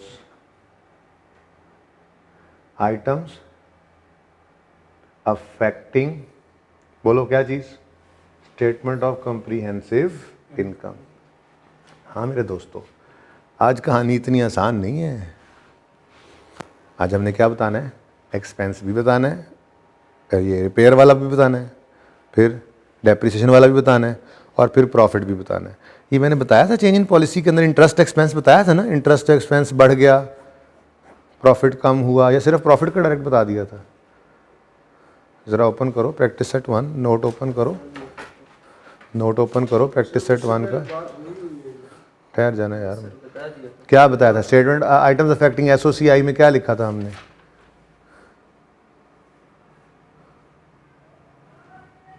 Interest का नहीं बताया। नहीं बताया था, बताना चाहिए था। ठीक है, वो चलो अब बाद में आप घर पे जाकर लिख लेना। जो एडजस्टमेंट के अंदर इंटरेस्ट का इम्फेक्ट है ना, इंटरेस्ट कम हो रहा था हर साल में, है ना, क्योंकि हमने चेंज किया था, तो आप लिखोगे डिक्रीज इन इंटरेस्ट और हर साल का लिखते चले जाओगे। ये लिख लेना, ठीक है ना। मैं चलो यहाँ पे अब देख ही लोगे आप जी। रिपेयर, अच्छा इधर देखो, ये देखो, आज ठीक है मैंने माना, मैं यहाँ पे 15 भी लिख रहा हूँ और 14 भी लिख रहा हूँ। उसके बाद यहाँ पे 3-4 चीज़ें आएंगी। उसके बाद आइटम्स अफेक्टिंग SOFP, साथ साथ नोट कर लो तो मर्जी है, रुक जाओ तो बेहतर है। 13, अब 13 का ना मेरे पास डाटा नहीं है, वरना मैं 13 भी बना लेता, ठीक है ना। अच्छा लेकिन चलो, लेकिन क्या, पहले एक बार कर लेते हैं, एक बार पहले कर लेते हैं। हाँ जी, रिपेयर एक्सपेंस है, बताओ भाई रिपेयर एक्सपेंस को क्या हुआ। रिपेयर एक्सपेंस 14 में 20 रुपये से बढ़ रहा है या कम हो रहा है, बढ़ रहा है ना, तो 20 रुपये से रिपेयर एक्सपेंस हो गया इंक्रीज। तो आपने यहाँ पर लिखा इंक्रीज इन रिपेयर एक्सपेंस। ये मैंने कहा इस तरह से आपने लिख देना है, प्लीज़ मैं भूल गया था, सिर्फ प्रॉफिट लिखा था, प्रॉफिट में भी इम्पैक्ट बताना है लेकिन एक्सपेंस से बताना था। तो वो तो उस मेरे ख्याल प्रैक्टिस सेट 1 में हर साल में इंटरेस्ट एक्सपेंस क्रेडिट हो रहा था ना, कम कम कम, तो आपने लिख देना है कि डिक्रीज इन इंटरेस्ट एक्सपेंस एक लाइन में, और अगली लाइन में फिर प्रॉफिट लिखना है, ठीक है, कर लोगे ना याद से। अच्छा, अगले साल कुछ भी नहीं है, था नहीं ना कुछ, और ठीक है, सही है। नेक्स्ट, डेप्रीसिएशन एक्सपेंस, ठहर जाओ पहले देख तो लें। डेप्रीसिएशन एक्सपेंस की जगह नहीं बची अब मेरे पास, डेप्रीसिएशन एक्सपेंस ही होता है, पता है आपको। डेप्रीसिएशन जी, डेप्रीसिएशन 14 के साल में 1.5 से कम हो रही है, 1.5 से, तो डिक्रीज, ये ले यार एक्सपेंस, ये ले यार, डिक्रीज इन डेप्रीसिएशन एक्सपेंस कितने से, 1.5 से, बस माइनस प्लस नहीं करना, ठीक हो गया। 15 में आए तो डेप्रीसिएशन एक्सपेंस 8 से 15 को थोड़ा सा इधर ले आओ, फिर अब एक्सपेंस लिखवाया तो जी 8 से डिक्रीज हो 8 से डिक्रीज हो गया। ठीक है, सही है। Yes, sir. अब इन चीज़ों का इम्पैक्ट प्रॉफिट पे भी तो पड़ा ही है। देखो ना, आप विजुअलाइज करो कि सरताज ने फाइनेंशियल स्टेटमेंट जब निकाल के देखनी है तो उससे कौन कौन सी चीज़ बदली हुई नजर आएगी अब वाली फाइनेंशियल स्टेटमेंट और वो जो उसके पास अलमारी में पड़ी है। एक रिपेयर नया आ गया होगा यस सर जो पहले नहीं था उसकी 14 की फाइनेंशियल स्टेटमेंट्स में, दूसरा डेप्रीसिएशन बदल गई होगी और तीसरा प्रॉफिट बदल गया होगा। तो आप समझ आ रही है थीम इसकी, ठीक है ना। तो प्रॉफिट की फिगर के बारे में अब देखते हैं जी। प्रॉफिट की फिगर ना डायरेक्ट भी निकल सकती है, ऐसे देखो, जैसे ये देखना देखना देखना सारे देखना इधर। मैं नहीं कह रहा उधर से जाके देखो कितना था प्रॉफिट कितना हो गया, मैं कह रहा हूँ डायरेक्ट निकालो। क्या मतलब, एक्सपेंस इंक्रीज हो रहा है और सही है, यस सर एक्सपेंस इंक्रीज हो रहा है, ठीक है जी। एक्सपेंस का इंक्रीज होना प्रॉफिट को कम करेगा, कितने से, -20 से, ठीक है। आगे बढ़ो, एक्सपेंस डेप्रीसिएशन एक्सपेंस क्या हो रहा है, डिक्रीज, डिक्रीज होने से प्रॉफिट इंक्रीज हो तो +1.5। नेट में क्या बना, नेट में क्या बना, ये मैं उस चाह रहा था आपको, ठीक है। फिर कितना, -18 point. 18.5 से प्रॉफिट नेट में कम हो गया, डिक्रीज इन प्रॉफिट, ठीक है जी। अब बात समझे हो। अगले साल आओ, अगले साल भाई गड़बड़ है, प्रॉफिट एक्सपेंस ही एक है। अब अगले साल क्या हुआ, अगले साल क्या हुआ, एक्सपेंस 8 से कम हुआ, एक्सपेंस का कम होना प्रॉफिट को बढ़ाएगा, तो प्रॉफिट का बढ़ना अब अलग लाइन आइटम के तौर पे शो करना पड़ेगा हमें, कितने से, 8 से ही। लेकिन मेरी बात सुनो ध्यान से, तवज्जो से, पॉलिसी का चेंज हो तो जिस साल में खड़े होते हैं उस साल को भी प्रेजेंट करना है। एरर का नोट हो तो जिस साल में खड़े हों उस साल को प्रेजेंट नहीं करते। प्रैक्टिस सेट 1 को ओपन करोगे ना, उसमें 3 में खड़े थे, 3 और 2 दोनों नजर आए थे, ठीक है। लेकिन जब इस सवाल में आओगे तो इसमें खड़े हो 15 में लेकिन सिर्फ प्रेजेंट करोगे 14, ठीक है। खड़े हो गए, अच्छा ये तो फिर गया ना, इसको तो उड़ा मेरा जान छुड़ाएं, वैसे बताना था, जरा बता दिया। इधर देखो, आगे भी देख लो, आइटम्स अफेक्टिंग SOFP में, इधर देखो देखो देखो देखो देखो, पुरानी बात, practice set 1, practice set 1, practice set 1, 15, 14, 13 ऐसे ही है। लेकिन अगर आप एरर का नोट बना रहे हो तो 15 वाले साल को प्रेजेंट ही नहीं करना, ये बात याद रहेगी। तो चेंज इन, ये स्टैंडर्ड में लिखा हुआ है, पढ़ाऊंगा थ्योरी। जनरल उसूल क्या है इस टॉपिक के अंदर, 2 साल की इनकम स्टेटमेंट, 2 साल की चेंज इन इक्विटी, 3 साल की बैलेंस शीट बनाते हैं। और पक्की बात यही यहीं पर याद रख ली, उसी को यूज करते हुए 2 साल की इनकम स्टेटमेंट, 3 साल की बैलेंस शीट। लेकिन जब नोट बना लिया तो फिर एक छोटा सा फर्क बता दिया, भाई अगर पॉलिसी चेंज का नोट हो तो अपने साल को भी प्रेजेंट करना, और अगर एरर का नोट हो तो अपने साल को प्रेजेंट नहीं करना। यहां पे 13 का तो डाटा नहीं था ना, वरना यहां बैलेंस शीट 13 की हम बनाते, ये देखो, और ठीक है ना। चल बात समझ गए हो, क्लियर है। चलो अब जरा आइटम्स अफेक्टिंग बैलेंस शीट की बात करें तो बैलेंस शीट में तो सिर्फ पीपीई ही इफेक्ट हो रहा है और दूसरा रिटेन्ड अर्निंग्स, ठीक है। तो यहां पे हमने लिखा जी property plant and equipment. Property plant equipment में बड़े ड्रामे हैं आज, 20 से कम हो रहा है, 1.5 से बढ़ रहा है, नो इशू, नो इशू। 20 से कम हुआ क्रेडिट मतलब कम, और 1.5 से बढ़ गया, तो नेट में क्या हो रहा है बताओ, नेट में Increase हो रहा है सर 18 कितने से, 18.5. 18.5 से 14 है, कर लेता हूं मैं, डिक्रीज इन पीपीई, भाई ये 18.5 इधर है, ठीक है। माजरत में 13 में जज्बाती हो गया था जी, -20 प्लस 1.5। सवालों में जान ही नहीं रही जब से टैक्स निकला है इनमें से। FIR 2 में टैक्स होता था, यहाँ पे 4-4, 5-5 चीज़ें आ जाती थी, फिर संभालना मुश्किल होता था, यहाँ तो मुश्किल ही कोई नहीं। वो मुकम्मल निकल गया क्या डेफर टैक्स। भाई, डेफर टैक्स आपने पढ़ना है FIR 2 में है ना भाई, तो इसलिए वो फिर इसमें मिक्स नहीं ना हो सकता अभी। हाँ जी, उसके अलावा क्या चीज़ है जी? Retained earnings. तो रिटेन्ड अर्निंग्स के लिए मैंने आपको क्या तरीका बताया था? माना कि यहाँ पे कोई इतना ज़रूरी नहीं है, मुश्किल नहीं है, पर मैंने तरीका सिखाया था, प्लीज़ उसको फॉलो करना है, मुश्किल से मुश्किल सवाल के लिए। Asset equal to capital plus liability था, मैंने कहा था इसको रीअरेंज कर लो, और capital is equal to asset less liabilities कर लो। अब यहाँ पे देखो तो हमारे प्लांट में क्या आ रहा है? 18.5 का डिक्रीज, लायबिलिटी तो है ही ज़ीरो, तो यही क्या बन गया? यही क्या बन गया? कैपिटल, यानी कैपिटल में सिर्फ रिटेन्ड अर्निंग्स ही पड़ी है ना फिलहाल, रिटेन्ड अर्निंग्स का डिक्रीज ही बन गया, तो 18.5। ये लो यार, कुछ भी नहीं है ना, जीरो माइनस हो रहा है, ठीक है, ओके। अच्छा, तो रिटेन्ड अर्निंग्स में भी क्या आ गया जी? डिक्रीज, ठीक है, सही है। तो 15 को प्रेजेंट नहीं करना, क्योंकि ये कौन सा नोट है? Error correction note. कौन सा नोट है जी? एरर करेक्शन नोट, ठीक है। अब दिल तो कर रहा है ऐसे ही इसी के आगे एक और छोटा सा नोट भी बना डालूं। कौन सा भला? एस्टीमेट चेंज का नोट आपको बनाना सिखाया तो हुआ है, उसमें क्या साइंस है, ऐसे ही बस यहीं पे अगर कंटिन्यू कर लूँ, ये यहाँ पे जगह बहुत कम होनी है, ठीक है, माजरत यार, 6 है ये और ये 2।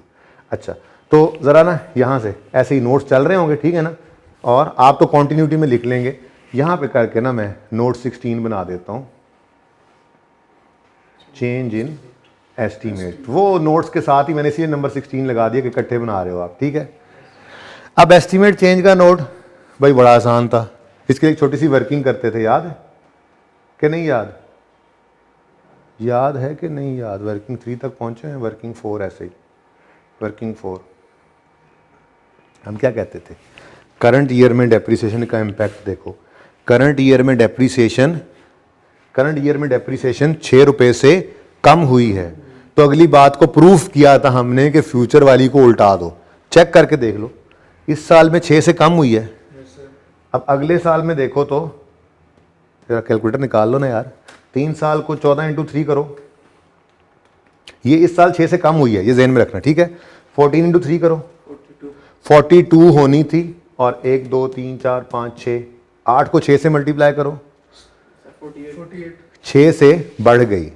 यानी इस साल अगर 6 से डेफिशन को कम किया है तो अगले बाकी लाइफ में 6 से डेफिशन ने बढ़ना ही बढ़ना है, यही हमने सीखा हुआ था, ठीक है ना। तो मैंने आपको फिर इस वर्किंग को करने का तरीका ये सिखाया था कि हमने कुछ इस तरह से कर लेना है कि डेप्रीसिएशन पहले यूं लिखना है, करंट ईयर, ये तैयारी सिर्फ इसलिए कर रहे हैं कि रेजिडुअल वैल्यू इसमें डालनी है, वरना तो डायरेक्ट भी हो सकता था, ठीक है ना। करंट ईयर बोलो, डेप्रीसिएशन क्या हो रही है? डेप्रीसिएशन डिक्रीज हो रही है कितने से? 6 से, तो फिर करंट ईयर के प्रॉफिट इंक्रीज हो रहे हैं 6 से। और फिर मैंने कहा था कि फ्यूचर ईयर्स के लिए इसको बिल्कुल उल्टा दो बिना सोचे, याद है, एफिशिएंट बढ़ेगी 6 से और प्रॉफिट कम हो जाएंगे 6 से, ठीक है।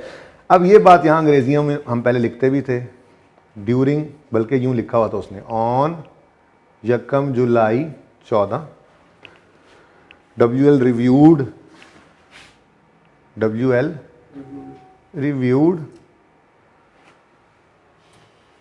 आगे कहानी लिख लोगे ना, यहाँ से उठा के लिखनी है ये। WL reviewed estimated useful life और प्लान एंड लिख ही दो यार, रिव्यूड जल्दी जल्दी लिखवाओ मुझे, reviewed useful life, useful life, या नजर ना मैं आगे आ जाता हूँ, useful life of its plant from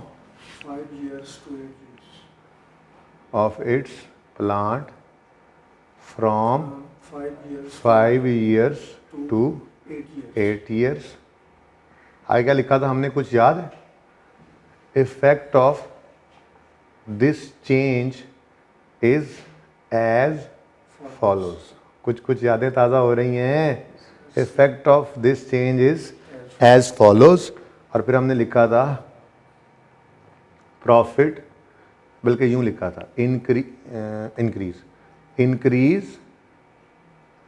in profit of current year पूरा लिखना, ओके, जगह कम है मेरे पास। करंट ईयर कितना 6 और decrease in profits of future years 6, और यहाँ पे हमने रेफर कर देते थे हम वर्किंग फॉर, और ठीक हो गया। तो ये नोट भी इस नोट के नीचे लिख लेना। कोई मसला है तो बताओ। इस सवाल को आज 3 बार कर देना, संडे भी है, इस सवाल को 3 बार कर देना, यूं समझो टॉपिक खत्म। देखो 3 ही तो चीज़ें हैं इसमें, accounting policy, change in accounting policy, और चेंज इन एस्टीमेट, और correction of prior year error. Question 1 करवाया, चेंज इन पॉलिसी, और सब कुछ ही कर डाला। क्वेश्चन आज ये वाला किया तो इसमें प्रायर ईयर एरर और चेंज इन एस्टीमेट किया और सब कुछ ही कर डाला। हाँ, ये आप कह सकते हो कि सब कुछ नहीं किया, आप सिर्फ एक चीज़ और करवा देना तो हम ये 2 सवालों को सीने से लगा लेंगे इस टॉपिक के लिए, क्योंकि सब कुछ ही इसमें आ जाता है ना। पर्चे में जो भी चीज़ मांगेगा हमारे इन दोनों सवालों के अंदर वो मौजूद है, और करेक्शन ऑफ एरर ही आ सकता है। वो कौन सी चीज़ भाई, वो कौन सी चीज़, ये नोट करना है, पिक्चर लेनी है इसकी, ये तो वैसी फजूल सी बात है।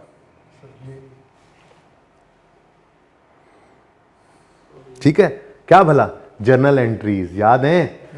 जर्नल एंट्रीज ये वाली नहीं है जो अगर सवाल मांग ले तो, अगर सवाल, अब ये रिक्वायरमेंट नहीं थी, ये रिक्वायरमेंट नहीं है सवाल की, लेकिन मैं कर रहा हूं।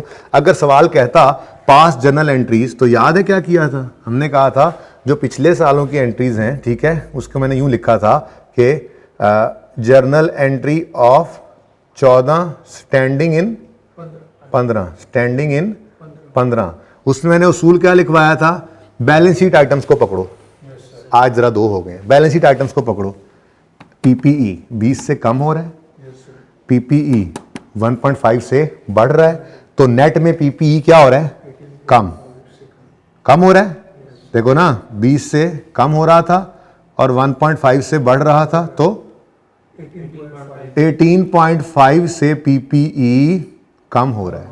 ऐसे ही अगर कोई और लाइबिलिटी पड़ी होती, मिसाल के तौर पे वो कम हो रही होती तो इधर आ जाती, इधर डेबिट आ जाती, अगर बढ़ रही होती वो लाइबिलिटी तो इससे लिख देते। यानी बैलेंस शीट के आइटम्स को हमने 1 साल है, 2 साल है, 20 एडजस्टमेंट्स हैं, 30 एडजस्टमेंट्स हैं, इकट्ठी करके एक बार लिख देना। एसेट्स जो भी वो एसेट हो, वो बढ़ रहा है, फलां एसेट फलां लाइबिलिटी कम हो रही है, बढ़ रही है, इम्पैक्ट ले लेना। ये लेने के बाद आंखें बंद करके दूसरा इम्पैक्ट कहां फेंक देना है? रिटेन्ड अर्निंग्स, और यहां पर तो 18.5 ही आ गया। उसके बाद क्या कहा था जी? यहां पर नेट शेट नहीं करना, बल्कि यहां पे क्या करना है? कॉपी और फिर पेस्ट। तो दूसरी एंट्री मैंने यहां पर आपको लिखवाया था समझाने के लिए, पर्चे में ये नहीं लिखना, ठीक है ना? पर्चे में तो बस लिखोगे जनरल एंट्री रिक्वायरमेंट, दोनों लिख दोगे। ये पहली एंट्री हो गई। अब यहां पे जनरल एंट्री ऑफ 15 है, स्टैंडिंग इन 15 है, तो वो भाई जितनी है ना उतनी एज इट इज लिखनी है, ठीक है? तो वो 2 एंट्रीज हैं। पहली एंट्री है PPE debit depreciation expense credit 2 से, और दूसरी एंट्री इस साल की है पीपीई डेबिट, किस मौके पे आके धोखा देगा यार तू? पीपीई डेबिट और डेप्रीसिएशन क्रेडिट 6 से। तो ये 3 एंट्रीज हमारी जर्नल एंट्रीज भी बन जाती हैं, रिक्वायरमेंट, ठीक है ना? तो भाई ये डालना आपके लिए, समझे पूरा टॉपिक है आईएएस 8 का, इसके अलावा और कुछ है ही नहीं। 3 ही चीजें हैं। अब इधर देखो, ए रिक्वायरमेंट थी स्टेटमेंट ऑफ फाइनेंशियल पोजीशन, ये पढ़ी है ए रिक्वायरमेंट, ठीक है? फिर बी रिक्वायरमेंट है स्टेटमेंट ऑफ कंप्रीहेंसिव इनकम, ये पढ़ी है बी रिक्वायरमेंट। बस क्लास खत्म कर रहे हैं आप। सी रिक्वायरमेंट है statement of changes in equity. Sir ये सी, अच्छा सॉरी, सी और ये भाई इसीलिए तरतीब से ही करना तुम। अच्छा ओके, सी भी हो गया। डी रिक्वायरमेंट है करेक्शन ऑफ एरर नोट, ठीक हो गया? अच्छा अब इधर देखो, एक तो ये रिक्वायर्ड नहीं था, एडिशनल मैंने ये किया, ठीक है? यानी यूं कह लें कि आप इस सवाल के ऊपर ना ऐड मैं कर दूंगा, ऐड कर दूंगा, यहाँ पे क्या लिखूंगा, change in estimate note, change in entries estimate note, yes sir और एफ कर दूंगा यहाँ पर journal entries journal entries entries. ठीक है जी, तो ये मैंने अपनी तरफ से ऐड की है रिक्वायरमेंट ई और ये है रिक्वायरमेंट एफ। ठीक है, तो वहां पे भी तो ऐसे ही था, कितनी एफ तक रिक्वायरमेंट थी ना। अब चेंज इन पॉलिसी आ गई प्रैक्टिस सेट 1 में, उसकी इनकम स्टेटमेंट बनाई, बैलेंस शीट बनाई, चेंज इन इक्विटी बनाई, जर्नल एंट्रीज की, नोट बना दिया। इस सवाल के अंदर प्रायर ईयर एरर था और चेंज एस्टिमेट भी इसमें मिक्स कर दिया, दोनों ही हो गए। उसमें भी हो सकता था चेंज एस्टिमेट तो, ठीक है। अब इसमें हमने इनकम स्टेटमेंट बनाई, बैलेंस शीट बनाई, चेंज इन इक्विटी बनाई, नोट बनाया, जर्नल एंट्री की, सब कुछ ही कर डाला। तो ये दोनों सवाल, संडे है, मैं तो कहूंगा दोनों सवालों को इसको 3 दफा करके उसको 2 दफा फिर कर देना, सुकून हो जाएगा। टॉपिक इतना सही है बस, ठीक है। अब बस 1-2 दिन इसकी मजीद प्रैक्टिस करनी है, फिर टेस्ट के अंदर इसकी पिटाई करूंगा जितनी कर सका। जिंदगी रही तो कल मिलेंगे, यही सवाल होमवर्क में इंशाल्लाह मैं हैंड आउट शाम तक आपको अवेलेबल कर दूंगा। ठीक है जी, अल्लाह हाफिज़।